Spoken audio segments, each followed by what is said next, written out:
This is Marilyn Lohman, Service Hydrologist at WFO Pendleton. I'll be showing some slides of the current snowpack conditions and the expected water supply conditions for the coming spring and summer. Measurements of the snow water equivalent, or the amount of water being held in the snow, were taken on March 1st for the various basins across the state of Washington. From this map produced by the Natural Resource Conservation Service, amounts were near normal over the lower Snake Basin, including southeast Washington, as well as the upper and lower Yakima basins. The southeast Washington area and the upper Yakima Basin remained nearly steady over the last month, while the lower Yakima Basin decreased from 125% of normal measured on February 1st. We'll look at some individual stations across this area. These charts show the snow water equivalent, or water held in the snow, for the water year October through September. The blue line is the maximum observed, while the red line is the minimum, and the green line the average. Using these charts, we can see how the snow water equivalent accumulates throughout the winter and spring and compare it to average.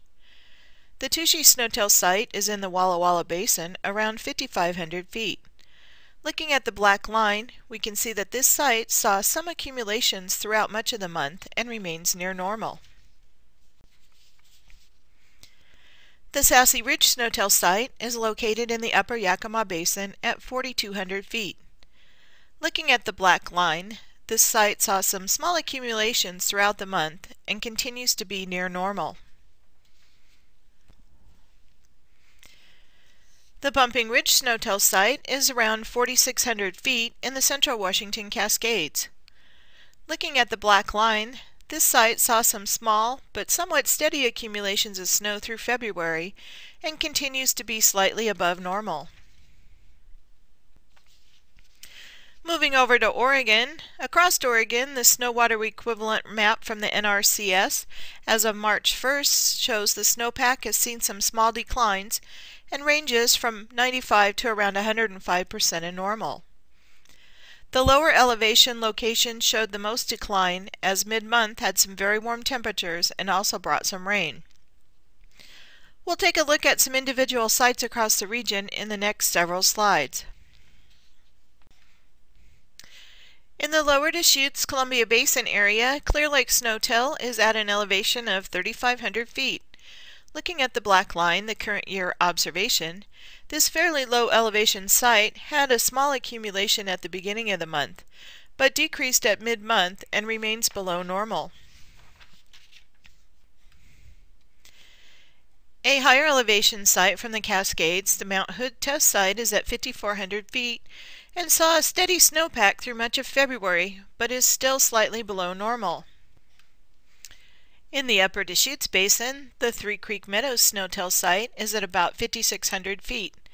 Looking at the solid black line, we can see that this site saw little in the way of accumulation and actually had some decreases at mid-month and is now slightly below normal.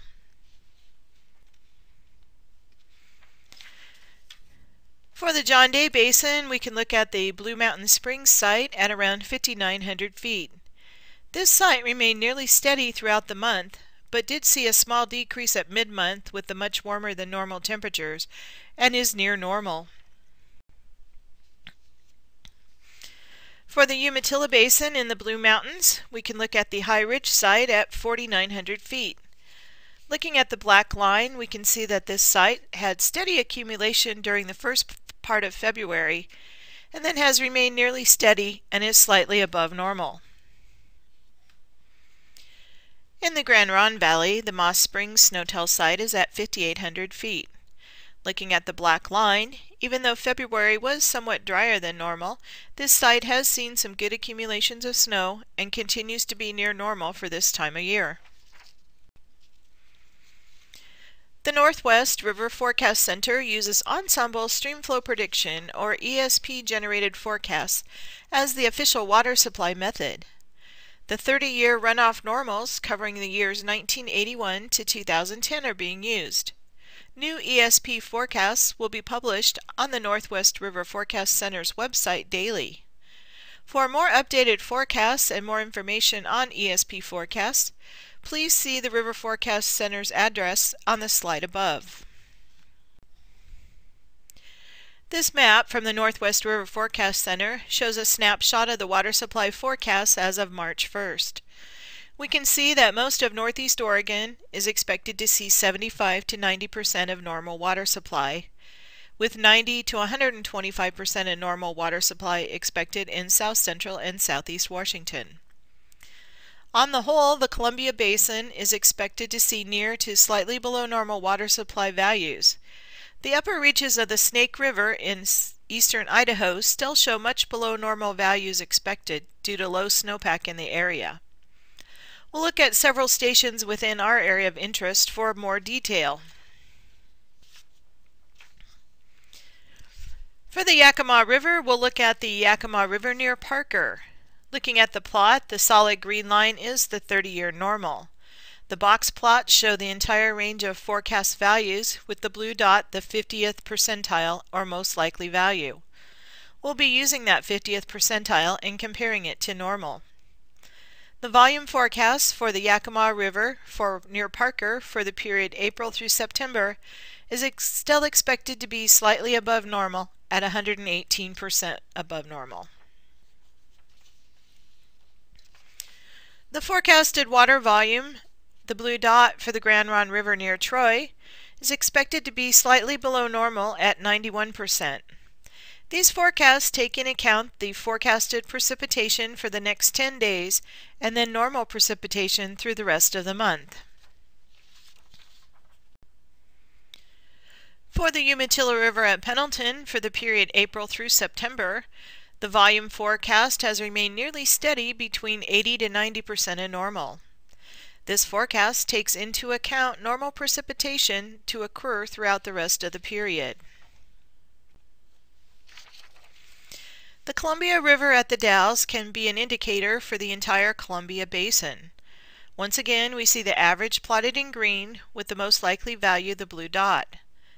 The volume forecast for April through September period is currently expected to be right at normal.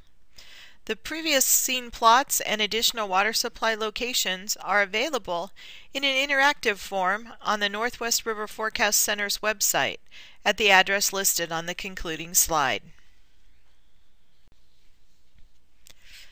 The 3-month outlook from the Climate Prediction Center for April, May, and June calls for above normal temperatures with equal chances of above normal, normal, or below normal precipitation.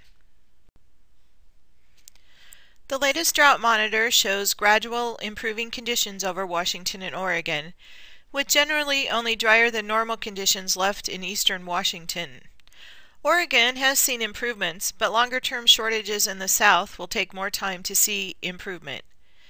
Conditions and impacts from the drought are assessed weekly for both short and long-term drought conditions and impacts.